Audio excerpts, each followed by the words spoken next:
So this is the first 4 bars of Yellowbird. In fact, it's the first 8 because the second 4 are identical. And we're at fret 10 on strings 2 and 3, and we're playing with our thumb and first finger. Now, when we go to the wider harmonies, this is the major 3rd harmony here, then it goes to major 6th harmonies, and the wider harmony is played with thumb and second finger. And there's also lifts involved, and the lifts would be lift, lift, lift. That's where the lifts are. So again, I'll do that slowly. It's the first part is we now lift and bring the bar backwards, then we lift again,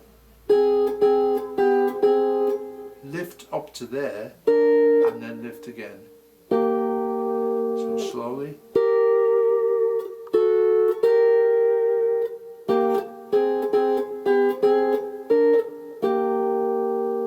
That's that section, and it repeats. It goes twice.